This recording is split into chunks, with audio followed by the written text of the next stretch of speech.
Everyone online is talking about this selfie video. Hello from the Melodi team. Two smiling prime ministers of India and Italy. A melody moment. But beyond the friendship of these two leaders is serious work. The emerging association between India and Italy is also becoming the bridge between India and Europe. One heads the largest democracy in the world with a population of over 1 billion people. The other heads a nation which has the third largest economy in Europe and the second largest manufacturer in the continent. So these two leaders on friendly terms equals the development of both these countries. In 2023, India and Italy completed 75 years of diplomatic relations. Now, mainly the alliance has been smooth over the years, but there was a period of strained ties between 2012 and 2013. Remember the case of Italian Marines having killed two fishermen, mistaking them to be pirates. The case eventually reached International Court of Arbitration. Both countries faced a diplomatic downturn. During the same period, there was the Augusta-Westland controversy and corruption charges. Both nations eventually managed to find a way to mend broken ties. Ever since Giorgia Meloni became the Prime Minister in 2022, bilateral trade between India and Italy have definitely shown improvement. As of 2023, at about 14.34 billion euros is where the bilateral trade stands. Meloni's arrival to India as the chief guest of the Raisina dialogue was one of the first big highlights, where the usual bilateral stepped up to strategic partnership. So some of the issues that India and Italy have recently collaborated on: cyber security innovation, defense, outer space, green economy, energy security and transition, defense co-production have been some of those highlights.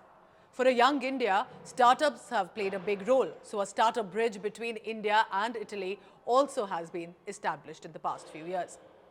The fact is, India and Italy's bilateral relations have definitely seen a boost under the leadership of Narendra Modi and Giorgia Meloni. Good personal equations reflect on diplomatic alliances across the world, and history has shown that too. While the visit to Italy for G7 was scheduled way back in advance, and yet the first visit in the third term nevertheless to Italy speaks volumes of the messaging here at play. India is not a member of the Group of Seven, despite its stable and rising economy. In fact, look at this table. In the top 10 largest economies of the world, India stands at 5th, even above 4 members of the G7, UK, France, Italy, Canada, India right up there. India was a special invitee and met all the leaders on the sidelines. But this is what caught everyone's attention about India. Prime Minister Narendra Modi stood right in the center when this group image was clicked. Is it just a coincidence or reflective of India's growing acceptance in the advanced economy club? I leave it to you to decide. If we take pride in our traditions, others will too. Everyone noticed how Giorgia Meloni chose to welcome the G7 dignitaries with a traditional Indian namaste. This is apart, of course, from the handshake, which is the usual greeting. Remember, namaste greeting is neither common nor cultural to Italy. During the COVID pandemic, when the Indian greeting became globally famous, that there was no physical contact and yet a respectful greeting got the attention it deserved, we are now witnessing it in diplomatic interactions as well. India and Italy are not just recent alliances politically or diplomatically. Trade routes between the ancient civilizations have existed for centuries.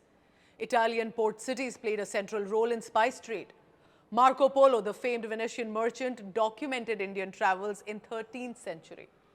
Even by the 20th century, visits by Rabindranath Tagore or Mahatma Gandhi to Italy added on to these connections.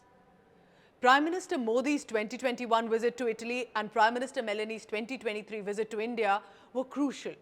Both nations share concerns about China's growing influence. Italy's decision to distance itself from China's Belt and Road Initiative and join the IMEC corridor is a path-breaking alignment of which India is a part. Italy is India's fourth largest trading partner in the European Union. Defense is a crucial field for collaboration. From the World War II to today, there have been joint military exercises. Plus, there is, of course, the defense procurement. Indian armed forces have had an association with Italy for a very long time. Then there is the automotive industry players, which may also benefit India. The Indian community in Italy is estimated to be at about 2 lakh people. This is where the direct people-to-people connect comes. The recently signed Migration and Mobility Partnership Agreement promises to further strengthen these ties and ensure that there is no exploitation of Indian workers in Italy and other European countries. Collaboration in cinema is also another cultural bridge that we have seen in the past few years. Giorgia Meloni is a new age leader for Italy. Prime Minister Narendra Modi's posturing is about revival of India as an ancient civilization while development as a modern country. So this melody, sweet in tone, is serious at work. Thank you for watching.